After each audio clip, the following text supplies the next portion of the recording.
Ang Hatol ng Kuneho by Vilma C. Ambat. Noong unang panahon, noong nakakapagsalita pa ang mga hayop, may tigre na naghahanap ng makakain sa gubat. Sa kanyang paglilibot, nahulog siya sa napakalalim na hukay.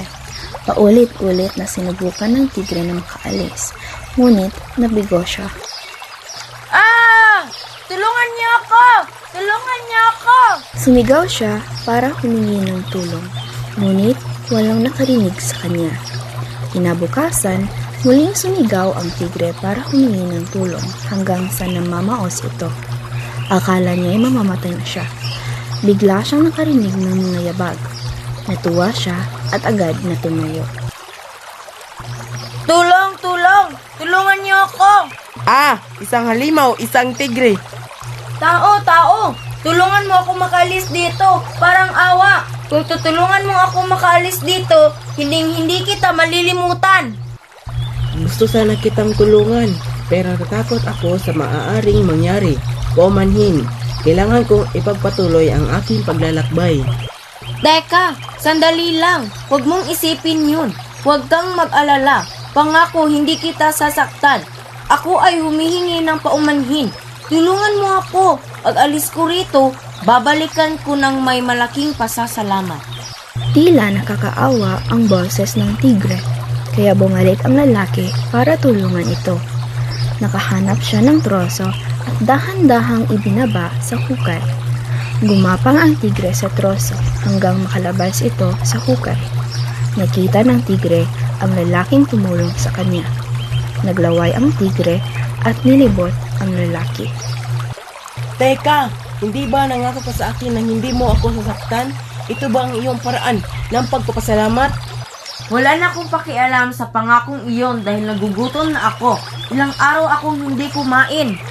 Teka, tanungin natin ang hatol ng puno at titingnan natin kung pwede mo akong kainin. Sige, pero pagkatapos natin siyang tanungin, kakainin kita. Sobrang gutom na ako. Ipinaliwanag ng tigre at ng tao sa puno ang nangyari. Bakit niyo ba kinukuha ang aming mga dahon at sanga para magpainit ng inyong mga tahanan at magluto ng inyong mga pagkain? Upang lumaki, nagbibilang kami ng mga taon. Subalit pag lumaki na kami, pinuputol mo kami. Ginagamit mo kami para itayo ang iyong mga bahay at gawin ang iyong mga kasangkapan. At isa pa, hinukay din ng tao ang butas na yon. Salamat, tigre, huwag mag-alinlangan. Sige, at busugin mo na ang iyong gutom.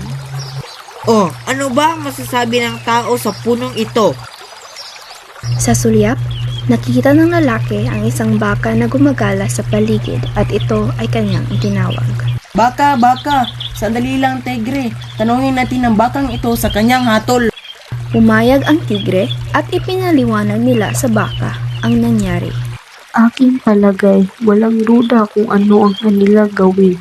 Dapat kainin mo siya. Kita nyo, mula nung kami ay sinila, kami ay naglilingkod sa mga tao. Binubuhat namin ang mabibigat nilang kargada. Inaararo namin ang mga bukid para makapagtanim sila ng mga halaman.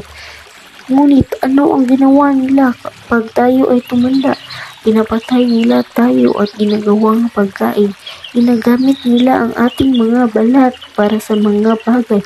Kaya huwag mo akong tanungin tungkol sa mga pagpapakita ng pagpasasalamat. Kainin mo yan. Tingnan mo, lahat sila ay sumasang-ayon sa akin. Hindi ka may halimaw. Ang tunay na halimaw ay tao. Kaya humanda ka sa iyong kamatayan. Sandali, tigre! Ano ba? Gutom na ako. Tanungin natin ang kunihong iyon para sa kanyang hatol.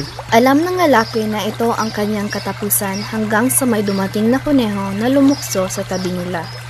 At nakiusap ang lalaki sa tigre na bigyan siya ng huling pagkakataon. Nag-alinlangan ang tigre, ngunit kalaunan ay pumayag at katulad ng iba, sinabi nila sa kuneho ang sitwasyon. Nakinig ang kuneho. Pumikit siya at iginalaw ang mahahabang tenga. Makalipas ang ilang sandali ay muli niyang iminulat ang kanyang mga mata. Mahina itong nagsalita at hindi kinikibo. Naintindihan ko ang sinasabi mo, ngunit kung ako ang magpapasya at magbibigay ng mabuting paghatol, dapat tayong pumunta sa hukay. Sabihin mo ulit sa akin ang nangyari. Ipakita mo sa akin ang daan patungo dito. Itinuro ng tigre at ng lalaki ang hukay sa kuneho. Tingnan natin, sabi mo nahulog ka sa hukay at nakatayo ka dito. Bumalik kayo sa dati niyong pinanggalingan para mapag-isipan ko ang desisyon ko. Ang tigre ay tumalo ng walang pag-aalinlangan. Ang gusto lang niya ay matapos ng usapan upang kainin na niya ang tao. Ayan, ganito ka noon. Ikaw tigre, nahulog sa hukay at hindi makalabas. Narinig mo ang lalaki at humingi ka ng tulong. Kaya ikaw lalaki, tinulungan mo ang tigre. Ngayon ay maaari na akong magbigay ng hatol. Nagsimula ang problemang ito ng tulungan ng lalaki ang tigre na makalabas sa hukay. Sa madaling salita, walang magiging problema kung ang lalaki ay hindi nagpakita ng kabutihan at iniwan ang tigre sa hukay. Kaya ipinalagay ko na ang lalaki ay magpapatuloy sa kanyang paglalakbay at ang tigre ay mananatili sa hukay. Magandang umaga sa inyong dalawa. At iyon nga ang nangyari. Ang kuneho ay patuloy na lumukso. Ang lalaki ay nagpatuloy at ang tigre ay nananatili sa hukay.